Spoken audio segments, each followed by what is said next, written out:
Assalamualaikum warahmatullahi wabarakatuh. Kami dari kelompok materi analisis korelasi kanonik yang beranggotakan saya sendiri, Rizka Arpidna. Kemudian ada rekan-rekan saya, Insanul Fikri, Radifa, dan Mairita. Kami akan mempresentasikan hasil proyek UAS kami pada mata kuliah Statistika Multivariat dengan dosen pengampu Pak Doni Permana, SSI, MSI, Departemen Statistika, Fakultas Matematika dan Ilmu Pengetahuan Alam, Universitas Negeri Padang. Pada judul materi analisis korelasi kanonik akan dijelaskan oleh pemateri pertama, yaitu Radifa. Waktu dan tempat dipersilahkan. Baiklah, pada pendahuluan ini, berdasarkan teori pertumbuhan ekonomi neoklasik, pertumbuhan ekonomi bergantung pada perkembangan faktor-faktor produksi, yaitu tenaga kerja, teknologi, dan modal. Modal bukan hanya barang, namun juga berupa manusia. Tinggi rendahnya kualitas sumber daya manusia ditentukan oleh pendidikan, kesehatan, dan tingkat pengeluaran per kapita. Sumber daya manusia yang berkualitas akan memiliki multiplier efek terhadap pembangunan suatu daerah. Penelitian ini mengenai analisis hubungan antara angka harapan hidup, harapan lama sekolah, rata-rata lama sekolah, dan pengeluaran pendapatan terhadap indeks pembangunan manusia dan tingkat pertumbuhan ekonomi di Provinsi Sumatera Barat pada tahun 2018 dengan menggunakan analisis korelasi kanonik. Untuk rumusan masalahnya yang pertama, bagaimana penerapan analisis korelasi kanonik pada studi kasus?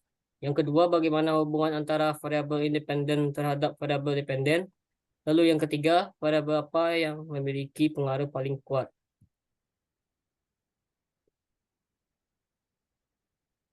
Konsep analisis korelasi kanonik. Korelasi kanonik pertama kali diperkenalkan oleh Hotelling pada 1936 sebagai suatu teknik statistika multivariat yang menyelidiki keeratan hubungan antara dua gugus variabel. Analisis korelasi kanonik adalah bentuk pengembangan dari analisis regresi linear berganda, yang merupakan salah satu metode analisis dependensi ketergantungan yang digunakan untuk mengukur tingkat keeratan hubungan antara kelompok berubah tak bebas dengan berubah bebas. Selain itu, kita uraikan struktur hubungan di dalam kelompok variabel dependen dan kelompok variabel independen. Asumsi-asumsi pada analisis korelasi kanonik. Yang pertama itu linearitas, yaitu keadaan hubungan antara variabel dependen dan independen secara bersifat linear. Yang kedua, normalitas multivariat yang dilakukan dengan cara melihat sebaran data apakah berdistribusi normal atau tidak. Lalu yang ketiga, tidak ada multikolinearitas antar anggota variabel, baik variabel dependen maupun variabel independen. Uji asumsi linearitas adalah uji asumsi yang digunakan untuk melihat apakah hubungan antara variabel dependen dan variabel independen bersifat linear. Salah satunya menggunakan asumsi linearitas, yaitu Ramsey Reset. Uji ini menguji apakah penambahan kuadrat polinomial lain dari variabel independen secara signifikan dapat meningkatkan kualitas model. Jika hasil uji ini menunjukkan bahwa penambahan bentuk nonlinear dari variabel independen dapat meningkatkan spesifikasi model, maka ini menunjukkan adanya pelanggaran asumsi linearitas. Jika sebaliknya, misalkan model regresi awal untuk variabel independen Y dan variabel independen X adalah sebagai berikut. Jika analisis regresi dilakukan, akan menghasilkan topi I, dan yang topi I itu merupakan bentuk nonlinear dan elemen topi I adalah sisaan. Jika keduanya dipotkan, maka akan terlihat semacam pola yang terdapat seperti di slide. Kemudian hitung R kuadrat dari model 1 dan 2 seperti pada slide. Di manakah adalah jumlah prediktor tambahan, N adalah jumlah pengamatan, dan P 2 adalah jumlah prediktor di model 2. Jika F hit kurang dari F alfa K N kurang P2, maka tolak H0 dengan berdasarkan pada hipotesis berikut. Untuk selanjutnya akan disampaikan oleh Fikri. Uji selanjutnya yang dilakukan yaitu uji normalitas multivariat. Uji normalitas multivariat adalah uji yang dilakukan apakah ada data yang diperoleh sudah berdistribusi normal multivariat atau tidak. Kita dapat menggunakan ggplot dan nilai jarak Mahalanobis untuk mengujinya dengan tahapan sebagai berikut. Pertama-tama kita hitung jarak Mahalanobis dengan rumus sebagai berikut. Next. Lalu hitung kuantils atau titik-titik data kuantil dari distribusi normal standar yang setara dengan jumlah observasi yang sama. Selanjutnya itu buat ggplot titik-titik observasi residual Mahalanobis melawan kuantils distribusi normal standar. Selanjutnya itu jika titik-titik cenderung berada di sekitar garis diagonal, itu menunjukkan bahwa data mengikuti distribusi normal. Jarak Mahalanobis membantu untuk mendeteksi outlier pada data, yang mana pada ggplot, suatu outlier titiknya akan berada jauh dari garis diagonal. Next. Selanjutnya yaitu uji non-multikolinearitas.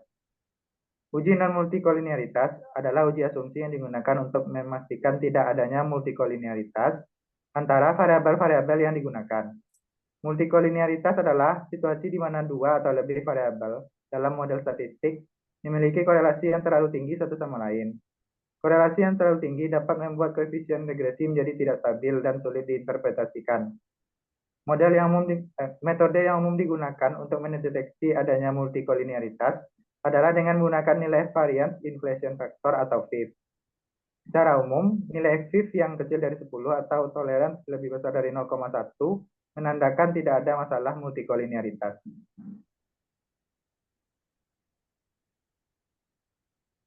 Selanjutnya itu mengenai koefisien korelasi kanonik. Misalkan kombinasi linear dari himpunan variabel Y, yaitu Y1, Y2, sampai YP, dan kombinasi linear dari himpunan variabel independen X, yaitu X1, X2, sampai Xi.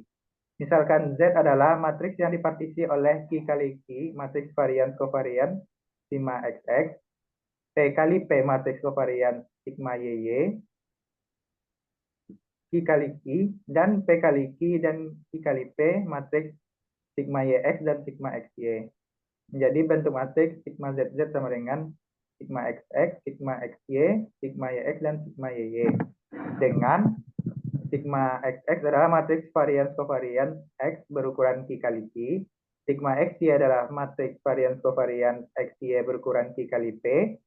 Sigma YX adalah matriks varians kovarian X dan Y berukuran P kali Q. Dan sigma XX adalah matriks varians kovarian Y berukuran P kali P. Kombinasi linear dari kedua himpunan variabel itu menghasilkan U sama dengan ATX sama dengan A1X1 ditambah A2X2 ditambah titik-titik ditambah AQXI sebanyak jumlah variabel independen yang digunakan. Lalu V sama dengan BTY sama dengan B1Y1 ditambah B2Y2 ditambah titik-titik ditambah BPXP dengan P sebanyak jumlah variabel dependen yang digunakan. Korelasi kanonik sebagai fungsi dari A dan B antara U dan V yaitu rho U V sama dengan kovarians U dan V dibagi akar variansi U dikali variansi V. Menentukan set kombinasi linear yang memaksimumkan korelasi rho U, V dengan menormalisasi vektor A dan vektor B sedemikian rupa sehingga U dan V mempunyai variansi 1 yaitu AT sigma XX dikali A sama dengan BT sigma YY dikali B sama dengan 1 dan ekspektasi U sama dengan ekspektasi V sama dengan 0. Next.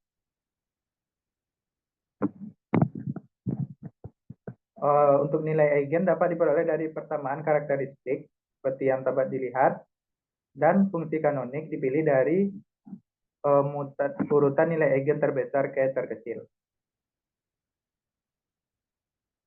Selanjutnya ada konsep raw kanonikal. Raw kanonikal adalah pembentukan pasangan variabel kanonik U dan V berdasarkan nilai korelasi kanonik yang diperoleh dari analisis korelasi kanonik. Dalam konteks ini, U dan V adalah vektor-vektor kanonik yang masing-masing mewakili kombinasi linear dari data asli dalam set data dependen dan independen. Jumlah pasangan variabel kanonik umumnya dapat dibentuk sebanyak minimum dari P, jumlah variabel dependen yang terlibat, dan I, jumlah variabel independen yang terlibat, tergantung jumlah variabelnya. Jika misalkan variabel P lebih sedikit dari variabel Q, maka jumlah variabel kanonik yang dibentuk adalah sebanyak P. Dengan membentuk pasangan kanonik, kita dapat memahami hubungan antara dua set variabel dalam konteks hubungan linear yang optimal yang diwakili oleh variabel kanonik. Variabel-variabel kanonik ini adalah representasi dari hubungan korelasi terbaik antara dua set variabel asli. Selanjutnya ada konsep loading kanonik. Loading kanonik adalah koefisien yang menunjukkan seberapa besar setiap variabel asli atau variabel dalam dataset awal berkontribusi dalam pembentukan variabel kanonik. Untuk interpretasi dari loading kanonik adalah sebagai berikut, yaitu nilai loading kanonik yang tinggi menunjukkan bahwa variabel tersebut memiliki kontribusi yang besar terhadap variabel kanonik. Tanda positif atau negatif pada nilai loading kanonik menunjukkan arah hubungan antara variabel asli dan variabel kanonik. Dengan memahami loading kanonik, kita dapat mengidentifikasi variabel mana yang paling kuat berkontribusi terhadap variabel kanonik, dan juga memahami arah dan kekuatan hubungan antar variabel. Selanjutnya yaitu mengenai uji signifikansi korelasi kanonik simultan. Dengan hipotesis yaitu H0 sama dengan ρ1 sama dengan ρ2 sama dengan titik-titik sama dengan ρk sama dengan 0. Yaitu korelasi kanonik tidak signifikan secara simultan. Dengan hipotesis alternatifnya yaitu ada ρi tidak sama dengan 0. Dengan i dari 1 sampai k. Paling tidak ada satu korelasi kanonik signifikan secara simultan. Dengan statistik uji yaitu B sama dengan seperti yang dapat dilihat di slide, di mana lambda adalah variabel lambda Wilks, N adalah jumlah pengamatan, P adalah jumlah variabel dependen, dan Q adalah jumlah variabel independen. Untuk kriteria keputusannya itu tolak H0 pada taraf signifikansi alfa jika nilai B lebih besar dari C square alfa dengan derajat bebas P kali Q. Selanjutnya yaitu uji signifikansi korelasi kanonik parsial dengan hipotesisnya yaitu H0 sama dengan ρ1 sama dengan 0, ρ2 sama dengan 0, dan seterusnya sampai ρk sama dengan 0. Korelasi kanonik tidak signifikan secara parsial. Dengan hipotesis alternatif yaitu ada ρi tidak sama dengan 0, di mana i itu dari 1 sampai k. Paling tidak ada satu korelasi kanonik signifikan secara parsial. Dengan statistik uji yang dapat dilihat di slide, di mana lambda sama dengan variabel lambda Wilks, N sama dengan jumlah pengamatan, P sama dengan jumlah variabel dependen, dan Q adalah jumlah variabel independen. Dengan kriteria keputusan tolak H0 pada taraf signifikansi alfa jika nilai B lebih besar dari C square alfa dengan derajat bebas P kurang R dikali Q kurang R. Sekian dari saya. Pemaparan materi selanjutnya akan dijelaskan oleh saudari Rizka. Kepada Rizka dipersilakan.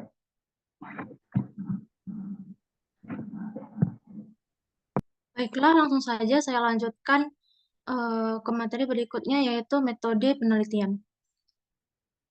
Yang pertama adalah data dan sumber data. Pada penelitian ini, menggunakan data indeks pembangunan manusia dengan jumlah pengamatan sebanyak 19 yang bersumber dari BPS Provinsi Sumatera Barat pada tahun 2018. Untuk variabelnya, yaitu terdapat 4 variabel independen, yaitu angka harapan hidup, harapan lama sekolah, rata-rata lama sekolah, dan pengeluaran pendapatan. Kemudian, 2 variabel dependen, yaitu indeks pembangunan manusia dan tingkat pertumbuhan ekonomi.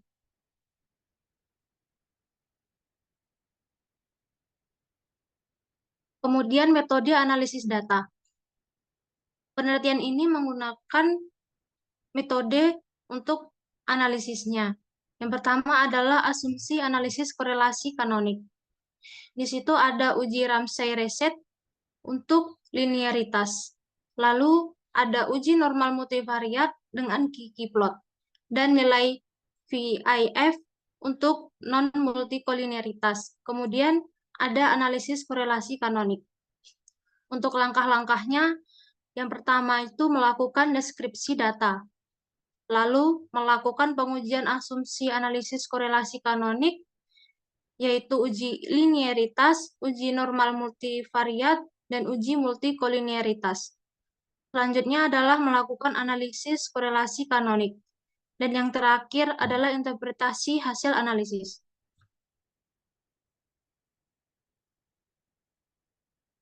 Next.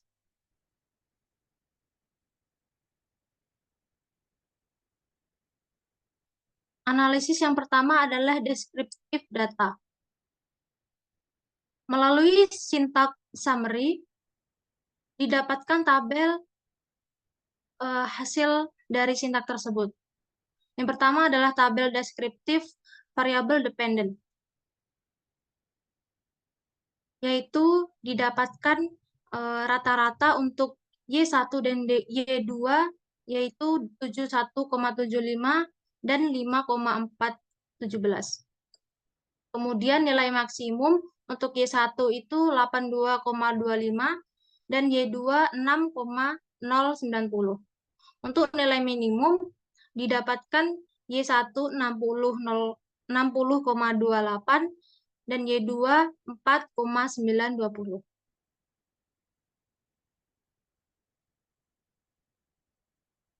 Kemudian tabel deskriptif untuk variabel independen. Didapatkan rata-rata untuk X1, X2, X3, dan X4 secara berurutan yaitu 6, 9,75, 13,65, 9,003, dan 10,515. Dan untuk nilai maksimumnya yaitu 73,91 sampai dengan X4 yaitu 14,312. Lalu untuk nilai minimum dari X1 didapatkan 64,49, lalu sampai dengan X4 6,211. Selanjutnya adalah asumsi korelasi kanonik.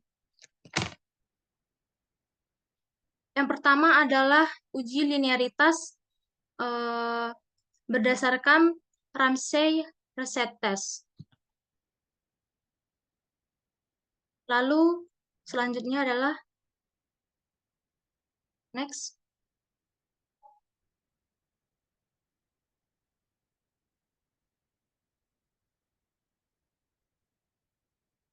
Didapatkan interpretasi dari tabel yang tersedia di slide sebelumnya. Berdasarkan hasil uji reset menunjukkan bahwa p-value dari semua variabel menunjukkan lebih dari 0,05, sehingga dikatakan terima H0, yang berarti tidak terdapat bukti bahwa model variabel independen dan dependen memiliki masalah linearitas. Asumsi selanjutnya adalah uji normalitas multivariat. Dengan sintak yang telah dilampirkan di dalam slide.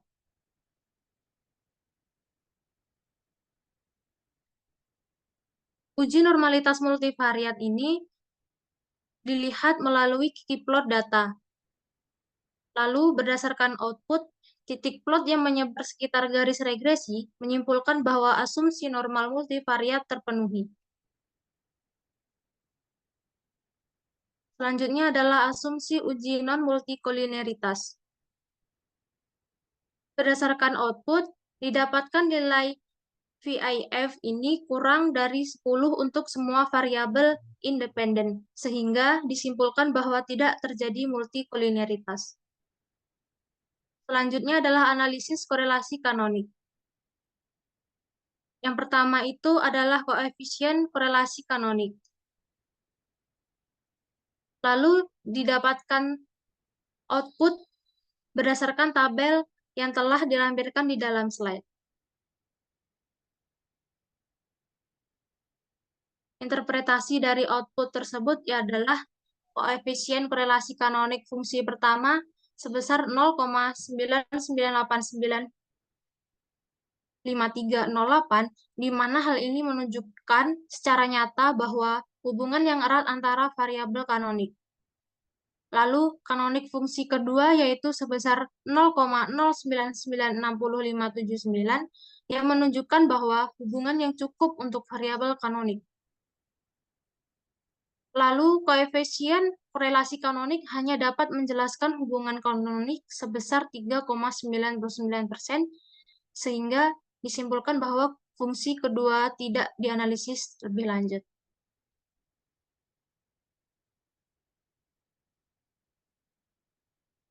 Selanjutnya adalah uji raw kanonikal. Berdasarkan sintak, didapatkan output berupa tabel yang tersedia di dalam slide. Lalu interpretasi dari output tersebut, kita mendapatkan pasangan yang terbentuk ada dua, yaitu fungsi kanonik pertama dan fungsi kanonik kedua. Untuk fungsi kanonik pertama, pada variabel dependen yang memiliki korelasi paling kuat adalah variabel IPM, dan variabel independen dimiliki oleh variabel rata-rata lama sekolah, yaitu masing-masing sebesar negatif 0,17 dan negatif 0,2. Untuk fungsi kanonik kedua, variabel dependen yang memiliki korelasi paling kuat adalah variabel tingkat pertumbuhan ekonomi, dan variabel independen yang memiliki korelasi yang paling kuat dimiliki oleh variabel rata-rata lama sekolah. Next. Untuk materi selanjutnya akan dijelaskan oleh Mairita. Baiklah, saya akan melanjutkan materi selanjutnya, yaitu uji korelasi kanonik simultan. Berikut adalah shortcode R-nya. Next. Dari shortcode tadi, kita dapat interpretasikan bahwa terdapat satu fungsi kanonik yang terbentuk, yang dimana fungsi kanonik ini merupakan kombinasi linear dari variabel-variabel terikat Y1 dan Y2 yang berkorelasi paling kuat dengan kombinasi linear dari variabel-variabel bebas X1, X2, X3, dan X4. Kedua yaitu nilai korelasi kanonik antara fungsi kanonik ini dengan variabel-variabel terikat adalah sebesar 0,99. Dengan nilai ini menunjukkan bahwa korelasi antara fungsi kanonik ini dengan variabel-variabel terikat relatif kuat. Selanjutnya nomor 3, yaitu nilai korelasi kanonik antar fungsi kanonik ini dengan variabel-variabel bebas adalah sebesar 0,099. Dengan nilai ini menunjukkan bahwa korelasi antara fungsi kanonik ini dengan variabel-variabel bebas relatif lemah. Next. Selanjutnya yaitu uji korelasi kanonik parsial. Berikut adalah shortcode R-nya. Dari hasil tersebut, kita dapat interpretasikan bahwasanya korelasi kanonik antara variabel X, variabel Y1 dan X1 sampai dengan X4 sebesar 0,99. Dengan nilai ini, korelasi menunjukkan bahwa adanya hubungan yang sangat kuat antara kedua variabel-variabel tersebut, yang dimana dapat diartikan bahwa variabel X1 sampai dengan X4 secara bersama-sama mampu menjelaskan variabel Y1 dengan sangat baik. Yang kedua yaitu korelasi kanonik antara variabel Y2 dan X1 sampai X4 sebesar 0,9927.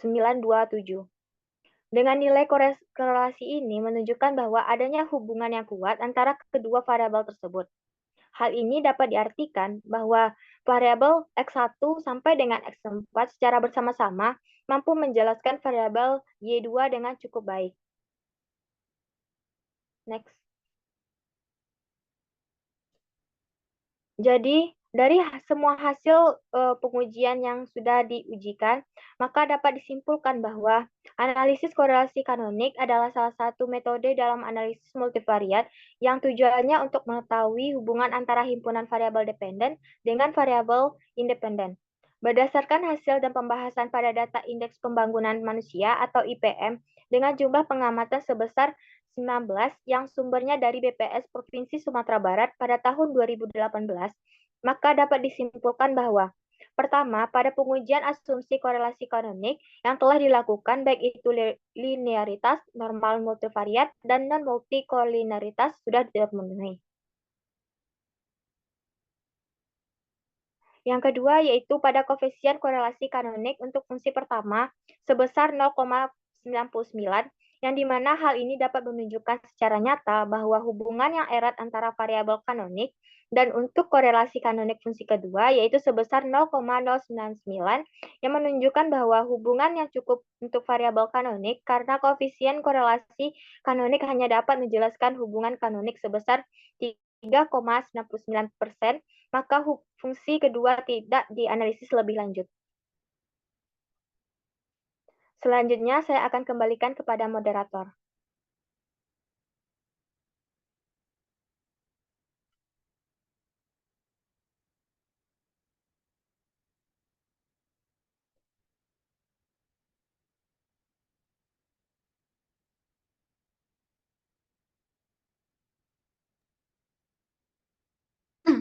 Demikianlah presentasi kelompok kami. Apabila terdapat kekurangan, mohon dimaafkan. Kami akhiri. Wassalamualaikum warahmatullahi wabarakatuh.